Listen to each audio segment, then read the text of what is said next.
로마서에 나타난 우리 복음의 핵심, 우리 20강 되겠습니다. 소망이 우리를 부끄럽게 하지 아니함은, 우리 로마서 5장 우리 3절에서 11절 말씀인데요. 우리 로마서 5장 3절에서 11절 제가 읽도록 하겠습니다. 다만 이뿐 아니라 우리가 환난 중에도 즐거워하나니 이는 환난이 인내는 연단은 소망을 이루는 줄 알미로라.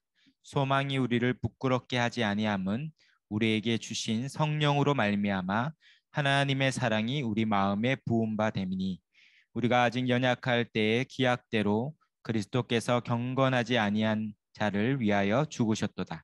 의인을 위하여 죽는 자가 쉽지 않고 선인을 위하여 용감히 죽는 자가 혹 있거니와, 우리가 아직 죄인 되었을 때 그리스도께서 우리를 위하여 죽으심으로 하나님께서 우리에 대한 자기의 사랑을 확증하셨느니라.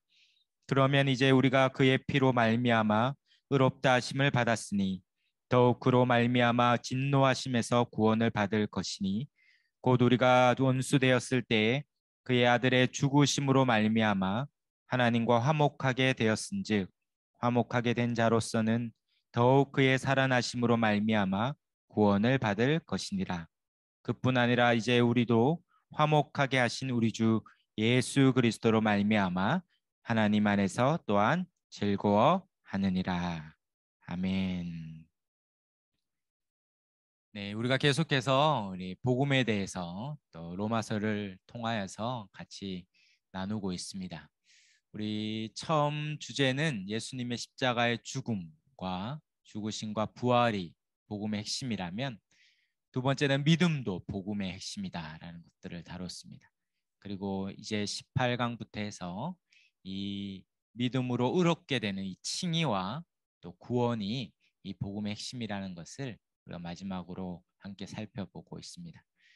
우리가 한번 18강에서 우리가 처음 칭의에 대해서 다루면서 우리 로마서 4장을 통해 다뤘죠. 바로 우리가 믿음으로 의롭다함 받는다는 것, 이것은 이 법정에서 하나님의 선언과 같은 것이다. 우리의 어떠함과 상관없이 우리 밖에서 예수님이 모든 죄값을 다 치르고 대신 형벌 받으신 이 모든 사실을 우리가 믿음으로 하나님의 의를 우리가 갖게 되었다라고 했습니다. 이것은 의롭게 되는데 단 하나의 우리의 어떠한 행위나 공로가 있지 않다 했죠. 우리가 한 것이 전무한데 예수님 편에서 다 한 것을 믿음으로 다 받는 것이다 했습니다. 그래서 로마 카톨릭에서 말하는 우리가 실제로 의롭다고 변화된다거나 우리가 이제 의롭게 되었으니 앞으로 의롭게 살아야만 구원을 얻는다는 것이 아니라, 그것은 이미 예수님이 십자가에서 다 이루었다 할 그때 다 이루은 거죠.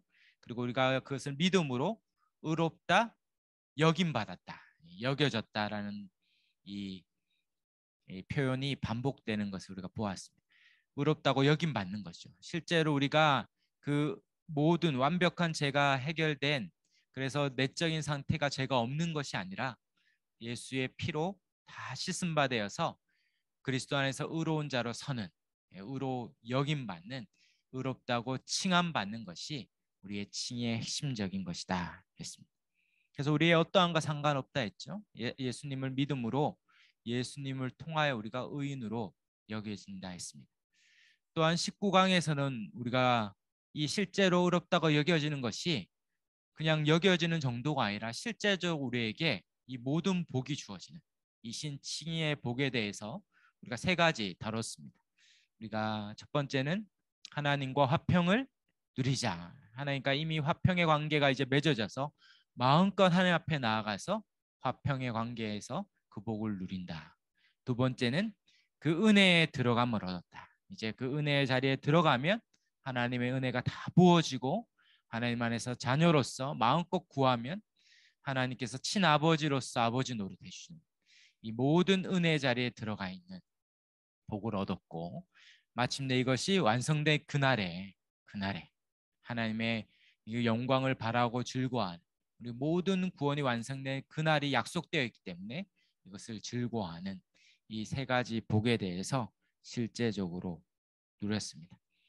많은 사람은 이렇게 말하는 분도 있어요. 하늘의 창고에 이 하나님 주시려는 복이 많은데 우리가 구하지 않아서 또 우리가 그것들을 얻으려고 하지 않기 때문에 못 얻고 있다 이렇게 말하는데요.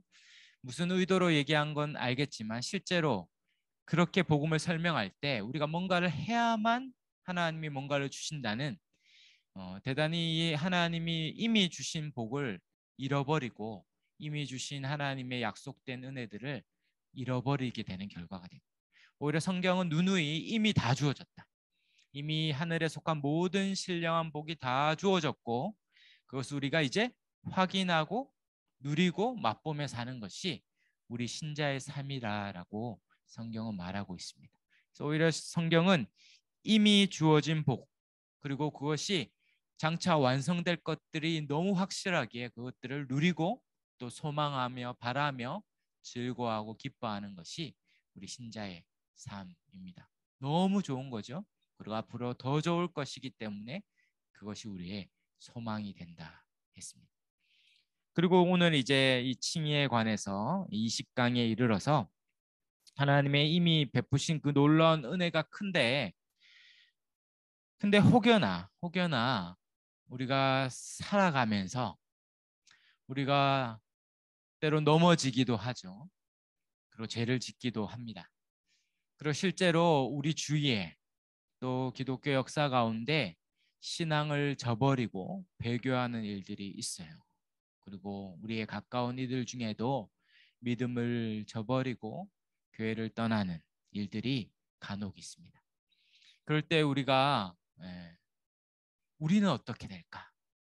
나는 정말 끝까지 내가 구원받았다고 생각하는데 의롭게 되었다고 여겨지는데 마지막 때에 그게 아니면 어떡할까라는 염려와 두려움이 있을 수 있다는 거죠.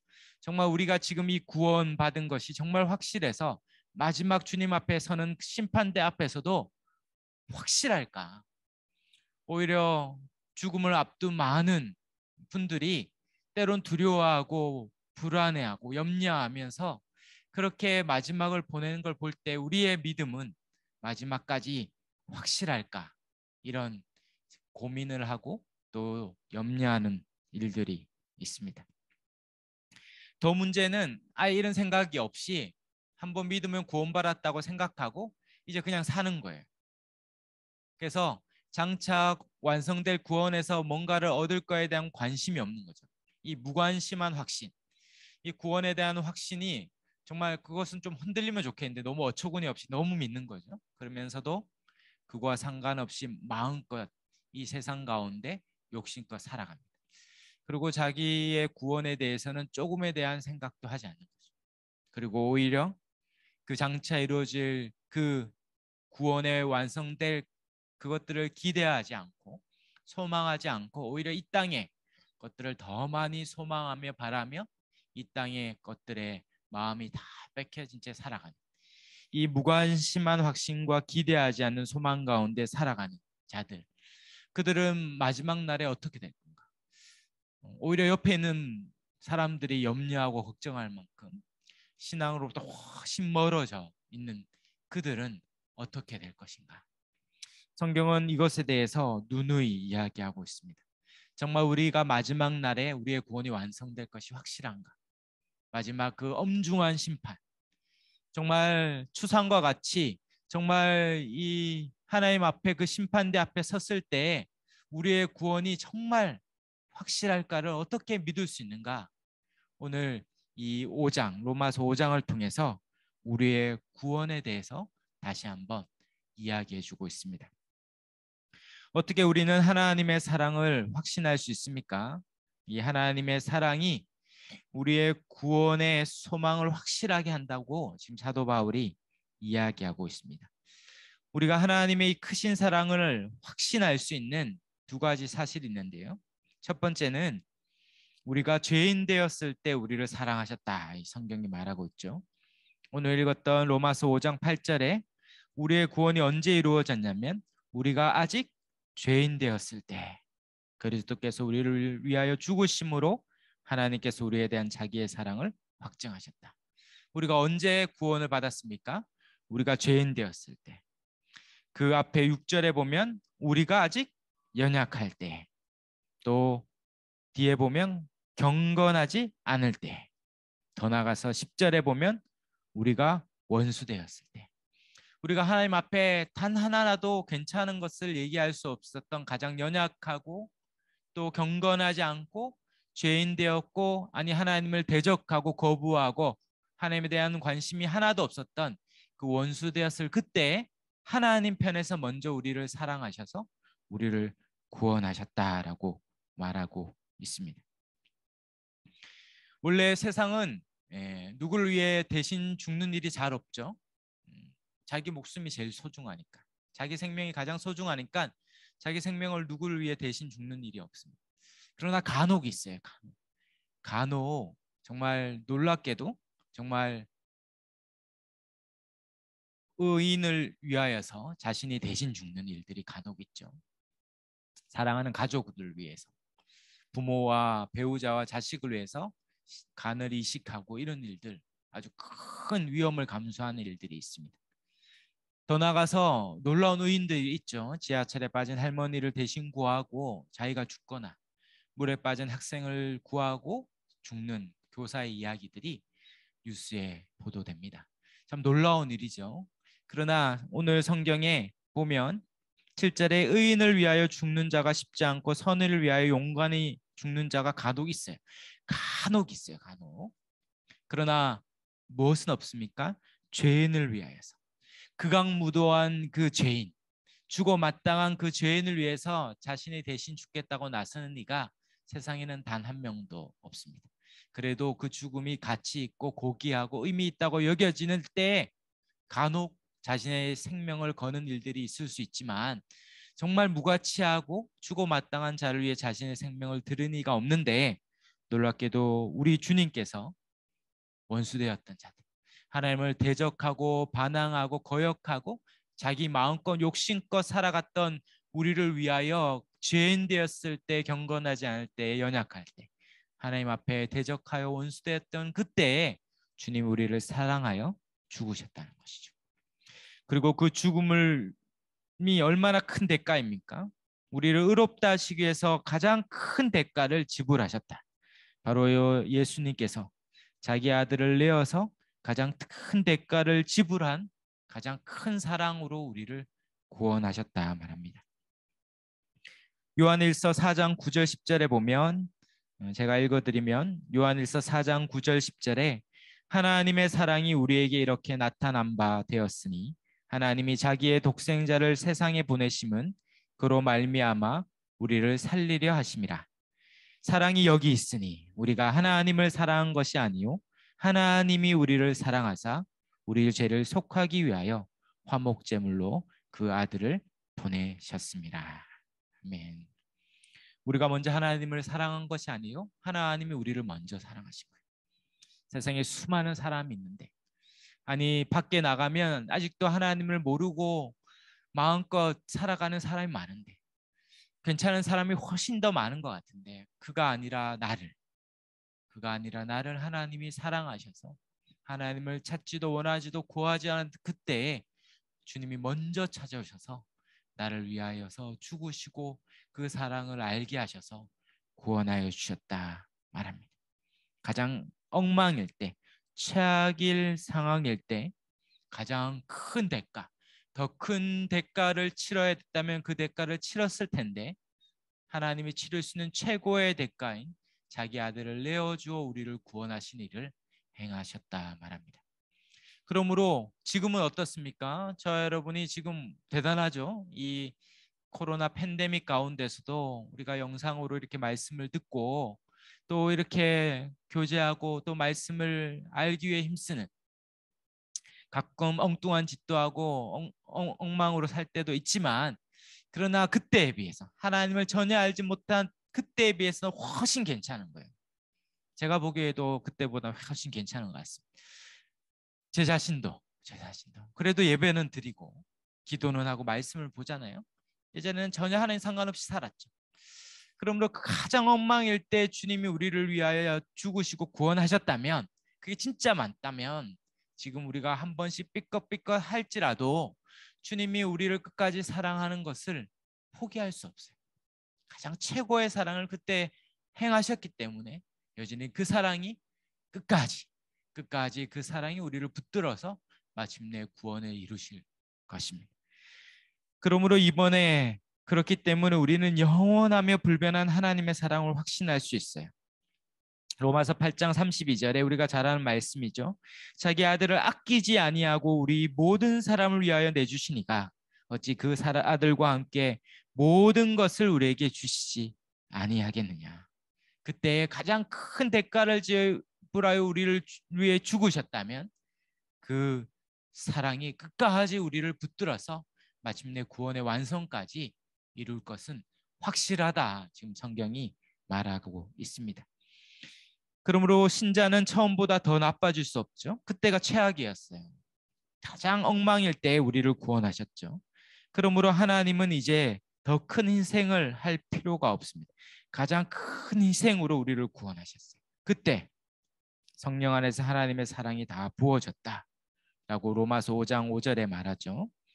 로마서 5장 5절에 읽어보면 소망이 우리를 부끄럽게 하지 아니함은 우리에게 주신 성령으로 말미암아 하나님의 사랑이 우리 마음에 부은 바 됨이니. 여기서 소망이 우리를 부끄럽게 하지 않는다는 말은 우리가 구원받았는데 정말 내가 혹시 실수하거나 넘어져서 이 구원이 취소되는 건 아닌가, 이렇게 그런 고민이 있습니까? 장차 마지막 날에 주님 심판대 앞에 탁 섰는데 난 모른다 이렇게 하면 큰일 나지 않겠습니까? 그런데 그 마지막 때 우리가 부끄러움을 당하지 않을 거예요. 우리가 지금 구원받았다면, 가장 큰 대가를 치르고 구원받았다면 마지막 날에 하나님께서 확실히 우리를 구원하실 것이 분명하다. 왜요? 하나님의 사랑이 성령 안에서 우리 가운데 다 부어졌어요. 다 부어졌어요. 그때 구원받는 그 순간, 우리가 하나님 앞에 의롭다 여김 받던 구원받는 그때, 구원이 시작된 그때 성령으로 말미암아 하나님의 사랑이 우리 가운데 다 부어졌어요. 이 놀이동산 같은 데 가면 이 바게스 같은데 물이 점점점 차다가 확 부어지잖아요. 그거 좋다고 막 밑에 우리 애들 가더라고요. 그 확 맞을 때 어떻습니까? 물벼락 맞는데 물이 머리서부터 발끝까지 다 젖죠. 하나도 젖지 않은 부위가 없을 만큼 다 젖어요. 그렇게 하나님의 사랑이 우리 가운데 다 부어졌다. 조금도 없이 다 부어졌고, 이제 뭔가 좀 하나님 앞에 괜찮은 짓을 하면 더 사랑해주고 안 하면 덜 사랑을 흐른 게 없어요. 그때 다 부어졌어요. 그때 하나님의 자녀되는 권세를 얻었고, 하나님이 이제 더 이상 취소할 수 없는 구원의 그 완전함이 우리 가운데 주어진 거죠. 그러므로 하나님께서 이미 성령이 우리 가운데 옴으로 그 사랑이 다 우리 가운데 적용됐기 때문에 성령께서 우리를 끝까지 구원의 완성될 주님 앞에서는 그날까지 이끌어 가신다 말합니다. 갈로서 3번에 하나님은 사랑이시죠. 하나님의 사랑이 우리를 끝까지 인도합니다. 고린도후서 5장 14절에 그리스도의 사랑이 우리를 강권하시는도다. 로마서 8장 35절에도 누가 우리를 그리스도의 사랑에서 끊으리요. 하나님의 사랑에서, 그리스도의 사랑에서 끊을 것이 없다, 이렇게 말하고 있습니다. 특별히 하나님의 사랑은 뭡니까? 하나님의 사랑의 핵심은 성령이 우리 가운데 오시는 건데, 성령은 성경에 보니 양자의 영, 아들 되게 하시는 영이다, 이렇게 말해요. 그래서 성령이 우리 가운데 오면 아들 되게 하시는 영으로 오시기 때문에 우리가 하나님의 자녀가 되는 권세를 얻고, 그래서 하나님을 향하여 감히 아바 아버지다, 아빠 아버지다 이렇게 부르게 됩니다. 갈라디아서 4장 6절에 너희가 아들이므로 하나님이 그 아들의 영을 우리 마음 가운데 보내사 아빠 아버지라 부르게 하셨느니라. 이 성령 하나님을 아들의 영이다 이렇게 말하죠. 로마서 8장 15절 16절에도 너희는 다시 무서워하는 종의 영을 받지 아니하고 양자의 영을 받았으므로 우리가 아빠 아버지라고 부르시느니라. 성령이 친히 우리의 영과 더불어 우리가 하나님의 자녀인 것을 증언하시나니. 여기서도 우리가 종의 영이 아니라 양자의 영을 받았다. 종은 뭡니까? 종은 주인의 눈치를 잘 봐야 돼요. 얘 주인이 기분이 좋을 때는 얘 대우가 좋아요. 맛있는 것도 먹고. 근데 주인이 기분이 안 좋으면 어떡합니까? 엉뚱하게 매를 맞죠. 주인 마음대로. 종은 철저히 종으로서 살아가는 것입니다. 끊임없이 눈치를 보죠. 사랑하는 여러분, 세상의 모든 종교들은 다 자신이 믿는 그 신의 눈치를 봅니다. 그리고 어떻게든 호의를 얻으려고 공양을 드리고 수행을 해서 어떻게든 잘 보여서 뭔가 자신의 믿는 신으로부터 뭔가 타내야 되죠. 얼마나 고단합니까? 얼마나 눈치를 보며 때마다 바치고 그 신의 기분을 달래야 되는 것이죠. 그러나 우리는 더 이상 종이 아니에요. 우리는 하나님을 아버지라고 부르는 성령으로 말미암아 양자의 영을 받은 아들이 되었습니다. 아들은 주인의 눈치를 보지 않습니다. 저희 집에도 아들이 있는데 눈치를 좀 보면 좋겠는데 눈치를 거의 안 봐요. 그 아빠의 기분이 어떤지 관심이 없어요. 맨날 문을 벌컥벌컥 열고 아빠가 무슨 준비를 하고 뭘 하든지 상관없어요. 자기 하고 싶은 거 다 하고 싶은 말을 하고 그냥 나갑니다. 지 말만 하죠. 그리고 뭐 아빠가 기분이 안 좋을 때 안 좋다고 이렇게 눈치 보다가 눈치를 좀 보는 듯한데 그러다가 지가 급하면 또 와요. 그리고 아빠한테 다 원하죠. 아빠 야단 맞고 그러면 이제 자숙함에 있어야 되는데 조금 있다 또 와요. 그리고 1,000원만 이렇게 얘기하고 늘 모든 권세를 부립니다. 사랑하는 여러분, 저와 여러분 하나님을 어떻게 대하고 있습니까? 여러분이 기도하는 이유는 뭐죠? 뭔가 이 기도를 열심히 해서 뭔가 하나님 앞에 잘 보여서 기도 응답을 받을 생각을 합니까? 여러분의 예배를 열심히 드리는 이유는 뭡니까? 예배를 잘 드리면 하나님이 기뻐하셔서 잘 대하십니까? 그럴 바에 안 드리는 게 좋겠죠. 막 사는 게 더 좋을지 모릅니다. 제가 강조하는 거지 막 살라는 얘기는 아닙니다. 여러분의 어떠한과 상관없이 자녀는 계속 자녀예요. 자녀가 잘하든 못하든 그 자녀는 여전히 자녀요. 자녀로서 모든 혜택을 받습니다. 아버지가 싫어하는 행동을 하는 것은 다른 의미가 있는 것이죠. 그 자녀로서 취소되는 게 아니라 그 부모는 마음이 아프죠. 마음이 아픈 거와 상관없이 자녀로서 취소하는 것은 다른 문제입니다. 그것을 아는 거죠. 회개는 무엇입니까? 회개하지 않으면 나를 싫어하는 게 회개하지 않는 것이 아니라 회개 자체가 하나님 앞에 나아가는 거예요. 회개 자체가 하나님의 아버지라는 것을 다시 고백하는 행위인 거죠. 그 앞에 나아가면 그분이 나를 받아줄 것을 믿기 때문에 우리는 끊임없이 회개할 수 있는 것이죠. 회개는 회개했기 때문에 용서받는 것이 아니라 회개할 수 있는 그 전제 자체가 용서하시는 아버지가 있기 때문에 자꾸 우리는 선우를 잇는 것이에요. 사랑하는 여러분, 이미 하나님 앞에 우리는 의롭다함을 얻어 성령을 받아 양자의 영을 받아 하나님의 자녀가 된 줄 믿습니다. 하나님의 자녀로 마음껏 나아갈 때 그분이 우리를 받으시고 용납하시는 거죠. 그러므로 하나님이 아버지 되실 뿐만 아니라 우리가 이것을 어떻게 믿는 것입니까? 바로 성령이 우리 가운데 오셔서 성령의 내주하심으로 우리의 구원이 확실하다는 것을 소망할 수 있어요. 1번에 보면 성령으로 말미암아 십자가에 나타난 하나님의 사랑이 우리 가운데 다 부어졌죠. 5절에 말하듯이 성령으로 말미암아 하나님의 사랑이 다 부어졌을 때 그때 두 가지 일이 일어납니다. 첫 번째는 성령이 우리 가운데 그 사랑을 가져올 때 예수님의 십자가로의 죽으심으로 말미암아 십자가의 모든 효력이 나에게 적용되는 거죠. 이것이 객관적인 역사예요. 우리를 2000년 전으로 성령께서 데려가셔서 예수님이 죽을 때 나도 죽고 예수님이 살 때 나도 살아서 이제 하나님 앞에 산자로서 하나님 앞에 서는 이 객관적인 일이 일어난 거예요. 그것은 저와 여러분의 느낌과 상관없는 것입니다.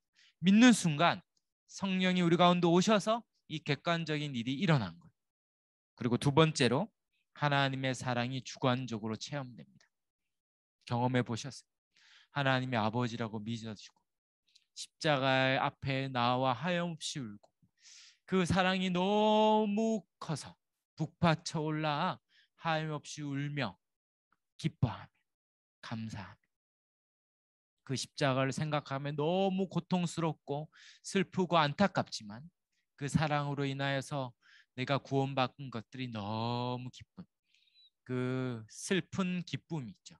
참 역설적이죠. 너무 십자가가 가슴 아픈데 그것 때문에 구원받은 내가 너무 기쁜 그 일들이 일어나는 것입니다. 그것이 바로 성령이 옴으로 우리 가운데 일어나는 거죠. 그렇게 성령의 사역을 통해서 우리를 그리스도께로 인도하여 십자가의 공로가 내 것이 되고 십자가의 사랑이 내 깊이 체험되는 일들이 일어납니다. 그것이 바로 성령이 우리 가운데 오셔서 하시는 일이죠. 성령님은 오실 때 영원히 내주하시고 떠나지 않아요. 그래서 제가 자주 얘기하는데 성령님은 엉덩이가 무거우시다. 그분은 성령이 오시는데 안 일어나요. 그분은 한번 오시면 떠나지 않습니다. 그분은 항상 우리와 영원토록 함께 하시죠. 그분이 우리의 영원토록 함께 하시면서 성령의 내주하심으로 이 인침과 보증의 일을 하십니다. 성령이 하시는 이 두 가지 중요한 일인데요. 이 인침과 보증에 대해서 에베소서 1장 우리 13절 14절에 나오는데요. 제가 읽어드리겠습니다. 그 안에서 너희도 진리의 말씀 곧 너희의 구원의 복음을 듣고 그 안에서 또한 믿어 약속의 성령으로 인치심을 받았으니 이는 우리 기업의 보증이 되사 그 얻으신 것을 속량하시고 그의 영광을 찬송하게 하려 하심이라. 여기에 보면 우리가 믿을 때 약속의 성령으로 인치심을 받는다. 인침이 있고 또한 우리의 기업의 보증이 되신다. 이 보증이 있어요. 인침은 이 도장 인자죠. 이 도장을 찍는 거예요. 우리가 많이 영화에서도 봤듯이 이것은 인장이죠. 인장.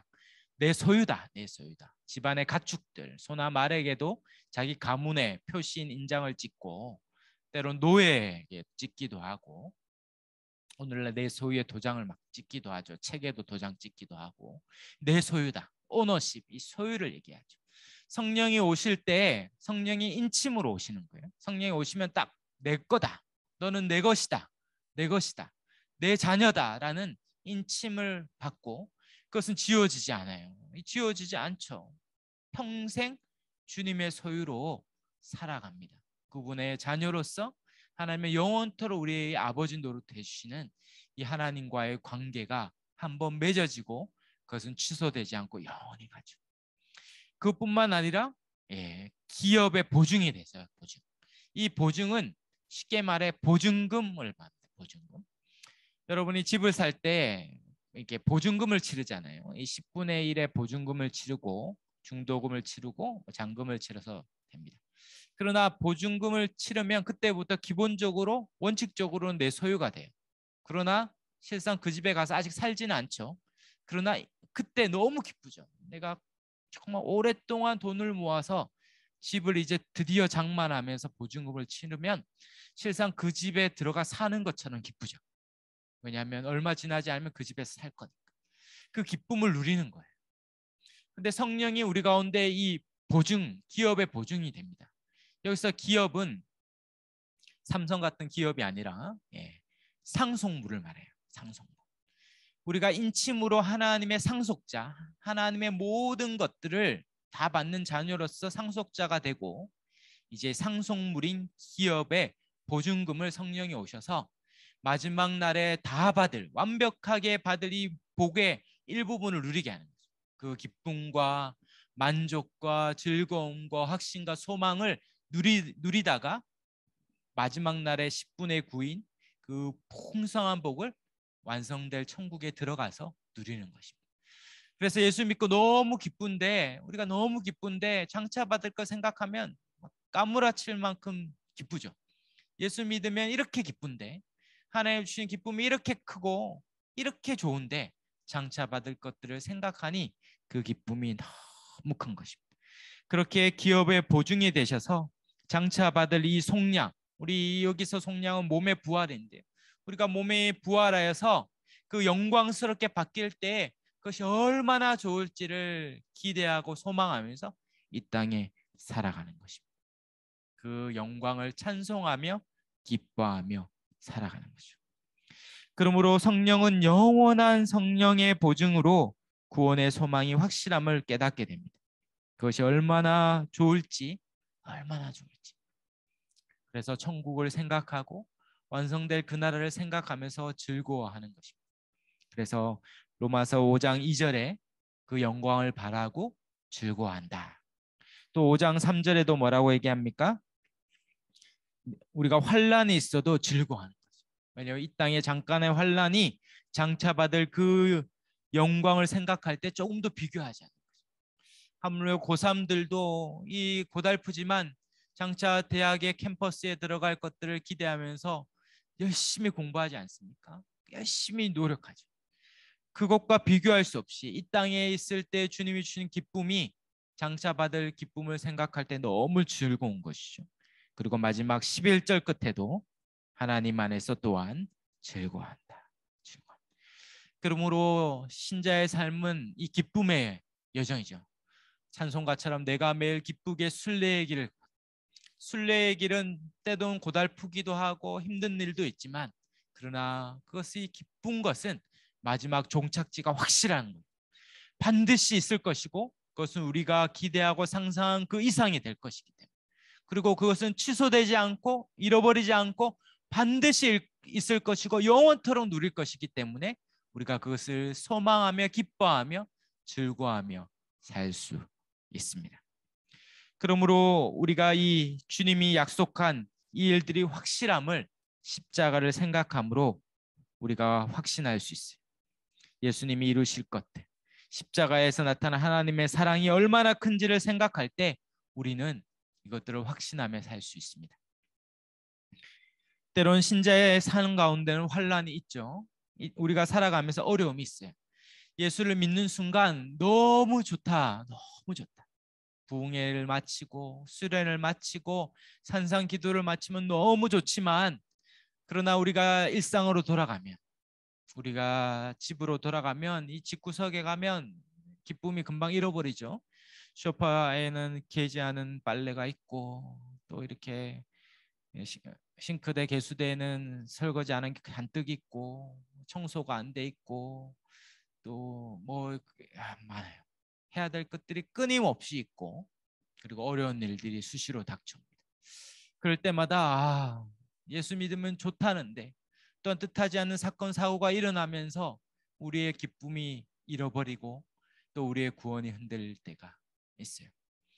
그러나 성경은 뭐라고 얘기합니까? 환난 중에도 하나님의 사람은 이 영원한 사랑으로 지키신다. 여기 사랑입니다. 영원한 사랑이 우리를 지킬 거예요. 우리는 환난 가운데 즐거워할 수 있어요. 오늘 로마서 5장 3절에 환난 중에도 즐거워할 수 있어요. 성도에게는 이 땅에 살아가면서 환난이 있습니다. 환난은 크게 말하면 세 가지 부류로 나눌 수 있는데요. 첫 번째는 우리가 이 죄된 세상에 살기 때문에 환난이 있어요. 이 세상은 아직 완성되지 않았고 주님이 재림하실 때 이 하늘과 땅이 새 하늘과 새 땅, 신천신지로 바뀔 겁니다. 그 전까지 하나님은 이 세상의 심판을 유예하고 있어요. 마지막 날에 모든 악과 악의 졸개들과 그것들을 추종하는 사람들, 악인들과 악한 자들, 이 사단 마귀가 사용하는 죽음이 다 불못에 심판당할 그날이 올 거예요. 그 이후에는 더 이상 이 세상에 조금의 악도 없이 완벽한 하나님 나라가 완성될 겁니다. 그러나 그 전까지 하나님은 유예하셨어요. 천국이 왔지만 아직 완성되지 않은 이미 왔지만 아직 완성되지 않은 이 사이에 삽니다. 그래서 잔존하는 악과 세력들이 마지막 발악을 하고 있습니다. 왜 하나님은 그들을 처단하지 않습니까? 예, 하나님께서 마지막 때 여전히 자기 백성을 사랑하셔서 그들을 구원하기 위해서 신자들을 먼저 구원하여 우리를 통하여서 복음을 전하여 남은 자들을 구원하기 위해 하나님께서 그 일을 유예하고 있습니다. 그리고 곧 오신다 하고 있어요. 그러면 이 땅은 여전히 악이 제한된 상황에서 활동하고 있어요. 그렇기 때문에 천재지변이 있고 암과 같은 질병이 있고 뜻하지 않은 사건 사고가 있고 악인들을 통하여서 잔혹한 번제들도 있습니다. 하나님이 한 정한 기일 동안 하는 거죠. 그러므로 신자나 불신자나 똑같이 교통사고가 날 수 있고 암에 걸릴 수도 있습니다. 이 땅에 살기 때문에 오는 환란이죠. 그러나 그 환란을 대하는 태도는 이 비신자와 전혀 다를 수 있겠죠. 두 번째는 신자가 됨으로 오는 고난이 있어요. 불신자, 믿지 않는 가정에 믿음으로 고난이 당하죠. 믿기 때문에 살죠. 믿기 때문에 우리가 살아갈 때 오는 오해와 또 모욕과 있습니다. 그리고 더 나아가서 믿는 것뿐만 아니라 자처하는, 적극적으로 복음을 전하고 적극적으로 저 창의적 선교 접근 지역인 중동이나 수많은 지역들로 복음을 들고 들어가고, 우리 길거리에 노방을 전도하고 믿지 않는 자들, 또 직장에서 또 형제들에게 복음을 전할 때 오는 멸시와 조롱과 핍박들이 있을 수 있습니다. 그렇게 이 땅에 살며 환란이 있고 예수를 믿음으로 환란을 겪고 더 나아가 적극적으로 복음을 전함으로 환란이 있지만, 그러나 그런 환란 가운데서도 우리는 기뻐할 수 있습니다. 왜냐하면 성경은 우리에게 약속하고 있거든요. 디모데후서 3장 12절에 무릇 그리스도 예수 안에서 경건하게 살고자 하는 자는 박해를 받으리라. 성도에게 신자답게 경건하게 살 때 박해가 올 것이다. 이미 예수님이 예고하고 있습니다. 성도의 환난은 참된 그리스도의 증거죠. 그리고 참된 믿음을 가진 증거입니다. 로마서 8장 32절에도 자녀이면 또한 상속자 곧 하나님의 상속자요 그리스도와 함께한 상속자니 우리가 그와 함께 영광을 받기 위하여 고난도 함께 받아야 할 것이니라. 예수님도 부활의 영광을 얻기 전에 십자가의 죽음의 고난을 통과했습니다. 그리고 예수님이 말씀하시던 나를 따라오려거든 자기 십자가를 지고 나를 쫓을 것이다. 우리는 주님의 십자가 길을 우리도 가고 주님이 부활의 영광을 얻었듯이 우리도 부활의 영광을 얻습니다. 그러므로 이 땅의 신자로서 살아갈 때 고난은 전공 필수죠. 반드시 따라온다는 거예요. 피할 수 없다는 것이죠. 그런데 그 환란이 올 때 놀랍게도 그 환란 때문에 믿음을 잃어버리거나 낙심하거나 주저앉지 않고, 놀랍게도 신자는 어떻게 된다고요? 5장 3절에 환란 중에도 막 즐거워한대요. 제정신이 아니죠. 환란 중에도 즐거워요. 왜요? 환란이 인내를, 4절에 인내는 연단을, 연단은 소망을 이루게 된다 말합니다. 우리가 어떻게 환란 중에도 즐거워합니까? 이 환란이 인내를 만들어내요. 원래 저는 그런 사람 아니었거든요. 우리는 원래 그런 사람 아니었어요. 그런 환란에 오면 금방 낙심하고 금방 원망하고 불평하고 이따위 믿음 믿지 않을 거야. 내가 괜히 믿었다라고 원래 그렇게 얄팍하고 인내가 없고 잘 못 찾는 사람이었어요. 그런데 성령이 오셔서 우리에게 인내를 주셨어요. 이게 내가 한 게 아닌 것이죠. 내가. 절대 이전의 나라면 절대 참을 수 없는데 지금 참는 거예요. 왜 그렇습니까? 이게 성령의 열매이죠. 성령의 열매는 뭡니까? 사랑과 희락과 평과, 그 다음에 뭐죠? 오래 참음과. 성령이 오셨기 때문에 이 환난 중에도 인내하는 열매를 맺게 하시는 것입니다. 이것을 보면서 내가 이 상황에서도 인내하고 있다는 내 자신을 보면서 어떡합니까? 자신의 구원을 확인하고 스스로 확증하며 더 믿음이 견고해집니다. 이 사실을 믿는 거죠. 로마서 8장 32절에 자기 아들을 아끼지 아니하시고 모든 사람을 위하여 내주시니가 어찌 그 아들과 함께 모든 것을 우리에게 주시지 않느냐. 하나님이 가장 어려운 십자가의 죽음으로 구원도 이루셨다면 네 환난 가운데서도 나를 건지시지 않겠는가. 우리가 그것을 확신하고 소망하면서 이 환난 가운데서도, 고난 가운데서도, 어려운 가운데서도 우리가 믿음을 지키며 이겨가는 것입니다. 주님은 약속하고 있습니다. 요한복음 16장 33절에 이것을 너희에게 이르는 것은 너희로 내 안에서 평안을 누리게 하려 함이라. 세상에서 너희가 환난을 당하나 담대하라. 내가 세상을 이기었노라. 아멘. 주님이 우리에게 예고하죠. 너가 나를 따라 믿으면 세상에서 환난을 당할 거야. 그러나 염려하지 마. 담대해.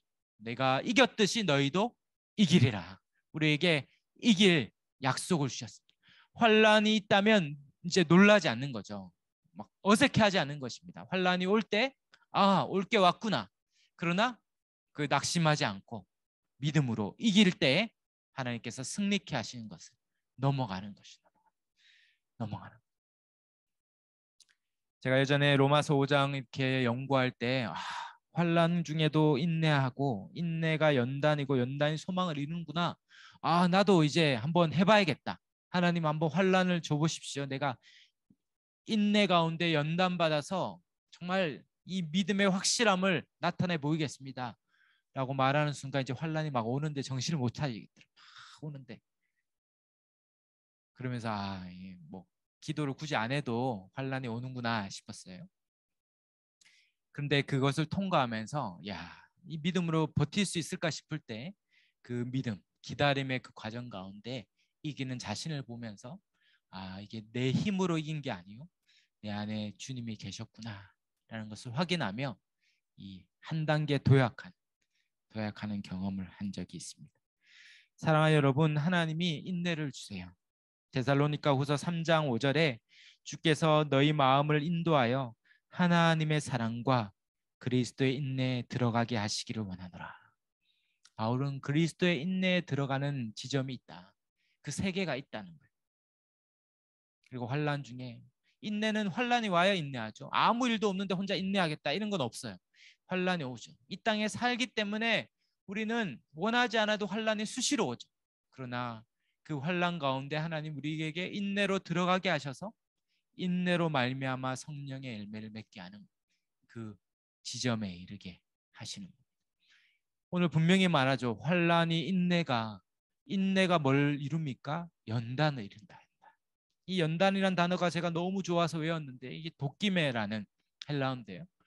이 단어 뜻이 바로 검증된 신앙 인격 이런 뜻이에요.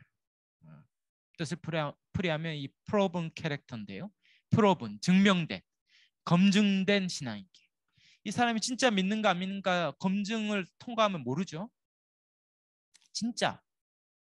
그런데 환란이랑 검증 때 딱 올라봤는데 어떤 사람은 그것을 인내로 통과함으로 신앙이 확실함이 드러나죠. 더 굳건해져요. 어떤 초신자가 있었는데요. 그분은 예수 믿은 지 얼마 안 됐어요. 그런데 집안에 큰 어려움이 닥쳤습니다. 목회자로 되게 불안했어요. 예수 믿었는데 괜히 믿었다. 예수 믿어도 별 수 없구나. 그렇게 신앙을 저버릴까 봐 참 염려가 되었는데 오히려 참 초신자인데도 오히려 환란이 오니까 안 나오던 새벽기도 나오고 금요철야도 나오면서 더 주님을 꼭 붙들더라고. 그러면서 그 시험과 환란을 넘어가면서 더 굳건한 신앙인으로 탁 세워지는 걸 보면서 하나님이 택한 자는 환란이 올 때 그것이 인내로 그 믿음이 검증되어 결신하는구나. 그런데 어떤 사람은 환란이 왔는데 믿음을 저버리고 떠나더라고요. 예수 믿은 게 아무 소용이 없다고. 그럴 때 그 사람의 신앙의 참됨이 때론 거짓됨이 그 환란으로 통해서 드러나는구나. 사랑하는 여러분, 저와 여러분 가운데 주님이 계십니다. 그리고 환란이 올 때 오히려 그 환란이 내 안에 구원의 확실함과 성령께서 동행하고 계시고 주님이 내 뒤에서 바치시고 함께 하심을 온몸으로 경험하는 은혜의 통로가 될 줄 믿습니다. 환란이 인내가 연단이 마침내 우리의 믿음의 소망이 확실함을 증명하는 일들이 있을 거예요. 그러므로 하나님께서 인내를 주실 때 인내함으로 마침내 열매를 거두는 저와 여러분이 되시기를 바랍니다. 누가복음 8장 15절에 좋은 땅에 있다는 것은 착하고 좋은 마음으로 말씀을 듣고 지키어 인내로 결신하는 자다. 누가 열매를 거둡니까? 믿고 지키어 인내로 결신하는 게 바로 인내로 마침내 우리의 구원의 열매가 맺혀지는 것을 보게 될 것입니다. 지금까지 하나님에 대해서 이야기했죠. 하나님의 사랑이 부어졌고 두 번째로 성령 하나님에 대해서 이야기했습니다. 성령 하나님 우리 가운데 오셔서 그 모든 일을 적용했고 마지막 세 번째 성자 예수님 예수 그리스도가 우리의 구원의 소망을 확실하게 하는 거죠. 놀랍게도 이 로마서 5장에 성자 성령 성부 하나님이 다 나와서 삼위 하나님이 우리의 구원함의 확실함을 드러내주고 있습니다. 특별히 우리가 읽었던 로마서 5장 이 9절 10절에 보면 이 9절과 10절이 평행 구절인데요. 앞부분에는 이미 이루어진 일들과 뒷부분에는 이제 장차 앞으로 아직 이루어지지 않았지만 앞으로 이루어질 일들을 병행해서 이야기하고 있어요. 우리는 이미 그리스도의 십자가로 부어진 은혜 가운데 있죠. 그리고 이것이 장차 종말의 구원의 완성을 보증하고 있어요. 그래서 과거와 현재 이미 이루어진 일들과 미래에 앞으로 이루어질 이 이미와 아직이라는 이 구원의 이 중요한 과정을 이야기하고 있습니다. 이미 은혜를 받았고 아직은 소망 가운데 있지만 이것이 장차 확실히 이루어질 거예요. 9절에 한번 보시겠어요? 9절에 보면 우리가 그의 피로 말미암아 의롭다 하심을 받았으니. 언제 의롭다 하심을 받았습니까? 예수님 십자가에 피 흘려 죽으신 것을 믿는 그 순간 칭의가 이루어졌죠. 이미 의롭다함을 받았어요. 믿는 순간. 그리고 이제 더욱 그로 말미암아 장차 심판대 앞에 주어질 진노에서 구원을 받을 것이다. 이게 미래에 일어나는 일이죠. 우리가 이미 구원을 받음으로 의롭게 되었기 때문에 장차 우리가 죽어서 때로는 주님 재림하여서 주님 그 심판대 앞에 딱 섰을 때 그 하나님의 진노하심에서 우리는 구원을 받을 거예요. 또한 10절은 화목을 이야기하죠. 우리가 원수되었을 때, 우리가 구원받기 전에 원수되었을 때 그의 아들의 죽으심으로 말미암아 하나님과 화목되었어요. 그때 예수 믿는 그 순간 하나님과 화평의 관계가 이루어졌죠. 믿는 순간 화목이 이루어졌다면 이제 화목된 자로 우리가 살아가면서 더욱 마지막 주님 앞에 서는 그날 살아나심으로 우리가 주님이 부활하셨듯 우리도 부활할 때 함께 완성된 구원에 참여하여 구원을 받을 것이다. 이렇게 이야기합니다. 이 바울이 지금 이 논증 방식을 사용하고 있는데요. 이 큰 것에서 작은 거예요. 이미 하나님께서 가장 큰 일을 이루셨다면 이까지 일은 아무것도 아닌 거죠. 가장 큰 일, 우리가 원수되었을 때, 죄인 되었을 때, 하나님을 대적했을 때, 하나님을 찾지도 원하지 않았을 그때, 가장 엉망일 때 예수님께서 우리를 죽으심으로 구원하시는 그 일이 이루어져서 우리가 의롭게 되고 우리가 구원을 받았다면 이 구원은 절대 취소되지 않고 마지막 하나님의 진노하시는 그 심판대 앞에서 마지막 구원이 완성되는 그때에도 그 구원은 반드시 이루어질 것이다 라고 지금 말하고 있는 것입니다. 진노에서 구원을 받는 이 법정적인 측면에서 이미 죄사함과 형벌로부터 해방됐다면 마지막 하나님의 이 무서운 진노 앞에서 우리의 이미 받은 칭의로 인하여 구원이 이루어질 것이다. 갈로서 3번에도 이미 하나님 앞에 화목하여 된 자가 되었다면 마지막 우리가 육체에 부활한 그때에 구원이 반드시 완성될 것이다. 예수님이 부활하셨듯이 우리도 부활할 것이다. 약속하고 있습니다. 지금 하나님께서 이 세 가지 하나님의 사랑이 다 부어졌고 우리가 죄인 되었을 때 가장 엉망일 때 우리를 사랑하셔서 구원하셨을 뿐만 아니라 성령 하나님이 우리 가운데 내주하셔서 그 구원을 끝까지 완성시킬 것이며 이미 그리스도께서 십자가에서 다 이루신 일들을 통하여 우리가 구원받았다면 마지막 구원의 때까지 우리가 반드시 구원받을 것이기 때문에 어떠한 환난과 시험이 와도 하나님께서 우리를 인내로써 구원을 끝까지 이루어 가실 것이다 라고 확실히 보증하고 있습니다.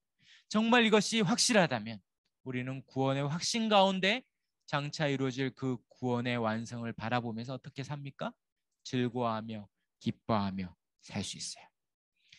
그러므로 묵상과 적용 1번에 있는 것처럼 장차 종말에 이루어질 구원의 완성을 바라보면서 그것을 확신하며 하나님이 확실히 보증하실 것이기 때문에 우리는 즐거워하고 기뻐하며 이미 눈앞에 구원이 다 이루어진 것처럼 이미 구원의 모든 것을 받은 것처럼 즐거워하고 확신하며 살 수 있습니다. 하나님의 영광을 바라보고 즐거워할 수 있어요. 환난 중에도 즐거워할 수 있어요. 낙심하지 않을 수 있습니다. 사랑하는 여러분, 하박국의 유명한 노래가 있죠. 우리가 잘 아는 하박국 3장 17절, 18절인데요. 노래 가사로 되어 있죠.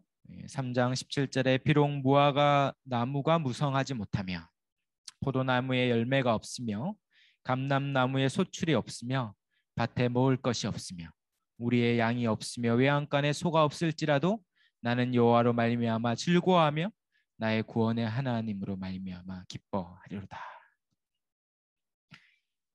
실제로 무화과 나무는 열매는 이제 보통 봄에 열린다 해요. 봄이고, 또 포도나무는 보통 여름에 맺히죠. 포도나무 열매는 여름에.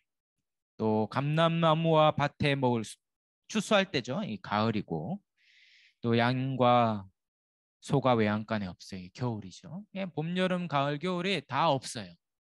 뭐 먹고 살라고 하는지 모르겠어요. 다 없어요.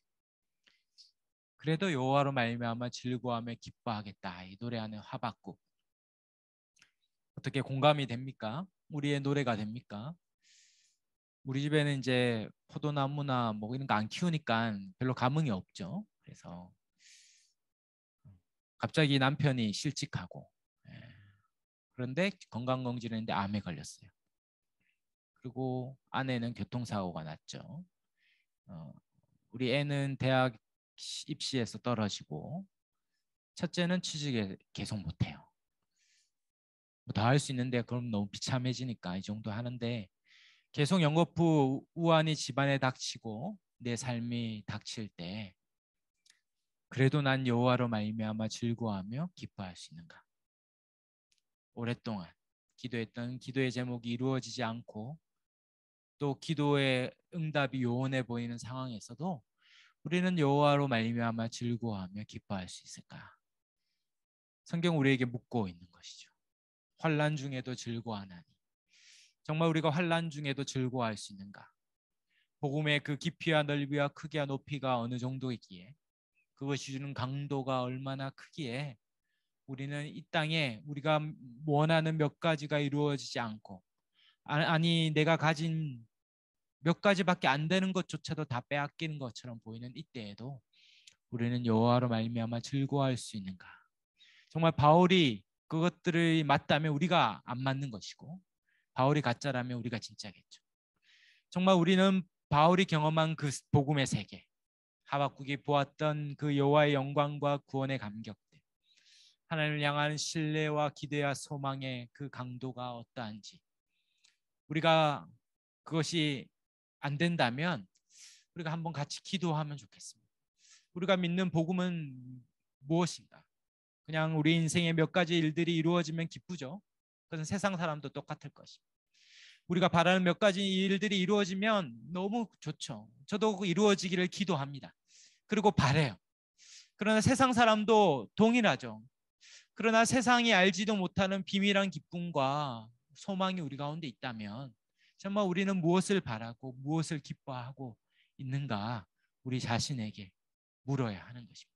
우리 안에 있는 성령 하나님께서 말할 수 없는 탄식으로 우리의 눈이 열려서 그것을 보며 기뻐하라고, 그것을 바라고 즐거워하였다는 우리에게 약속된 구원의 완성과 이 땅의 것들이 다 없어지고 이 땅의 것들이 하나도 없어도 하늘의 모든 것이 우리의 것이기 때문에 기뻐할 수 있는, 이 땅의 것과 비교할 수 없는 태양같이 주님을 만나면 이 땅에 반짝이는 것들이 아무것도 아닌 것처럼 여겨질 텐데, 주님 우리의 눈이 열려서 주님을 태양같이 보며 살겠노라.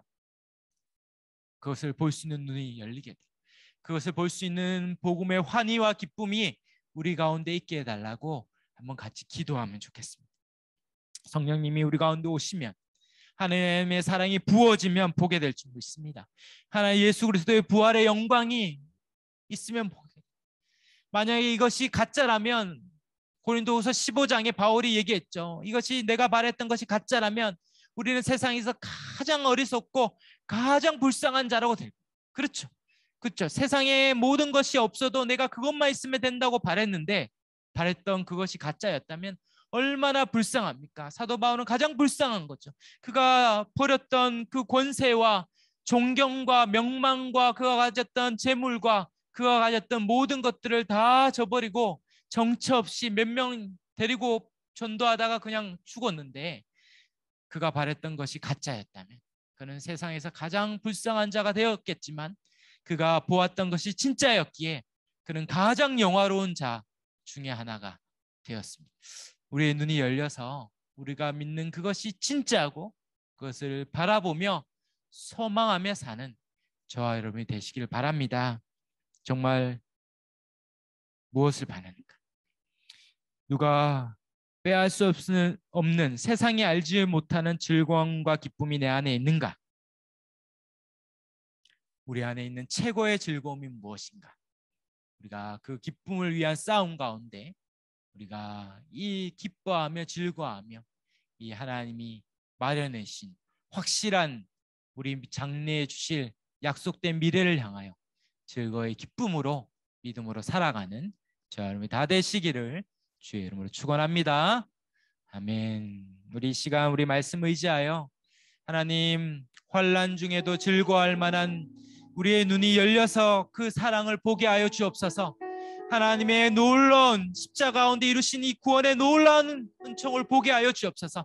내 눈앞에 똑똑히 보이거늘 약속된 미래, 우리에게 약속된 구원의 놀라운 약속된 미래, 우리에게 약속된 그 천국의 받을 그 상속물과 그 하나님의 약속된 그 모든 것들을 바라보며 이 땅을 가볍게 여기고 태양같이 주님을 바라보며 빛 가운데로 살게 하시고 이 땅에 몇 가지 것 때문에 즐거워하는 어처구니 없는 인생이 아니라 때로 이 땅에 아무것도 없는 것 같으나 세상을 다 가졌노라, 내가 모든 것을 가졌노라, 가장 부유한 자요 가장 풍성한 자요 가장 확신된 소망 가운데 사는 자로 살게 해달라고 우리 한번 주여 한번 간절히 찾고 우리 합심하여 주님 찾고 기도합니다.